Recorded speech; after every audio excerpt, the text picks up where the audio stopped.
దేశవ్యాప్తంగా గ్రామీణ ఉపాధి హామీ పథకాన్ని రద్దు చేసి బీబీ గ్రామ్జీ చట్టాన్ని అమల్లోకి తీసుకొచ్చే దానికోసం కేంద్ర ప్రభుత్వం ఈ రోజు నుంచి అమలు ప్రారంభించింది. దీన్ని వ్యతిరేకిస్తూ జాతీయ స్థాయిలో సిఐటియు, రైతు సంఘం, వ్యవసాయ కార్మిక సంఘం పిలుపునిచ్చినాయి. ఆ పిలుపులో భాగంగా ఈరోజు తెలంగాణ రాష్ట్ర వ్యాప్తంగా అన్ని జిల్లా కేంద్రాలు, మండల కేంద్రాలు, గ్రామీణ ప్రాంతాల్లో నిరసన కార్యక్రమాన్ని మనం తెలియజేస్తూ ఉన్నాం.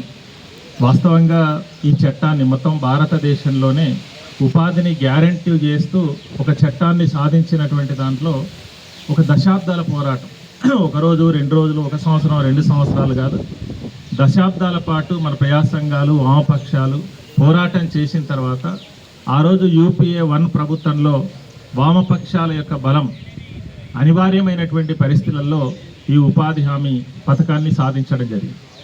దీన్ని నీరుగార్చడానికి బీజేపీ అధికారంలోకి వచ్చిన ఈ 12 సంవత్సరాల కాలంలో ప్రయత్నం చేస్తూనే ఉంది. క్రమంగా నిధులు తగ్గిస్తూ వస్తుంది.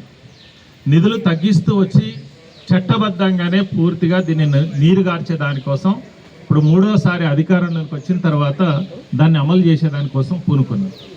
దాంట్లో ప్రధానంగా రాష్ట్రాలు, వాస్తవంగా రాష్ట్రాలకు వస్తున్నటువంటి ఆదాయానికే పూర్తిగా గండిగొట్టి కేంద్రం తన గుప్పిట్లోకి తీసుకుంటుంది.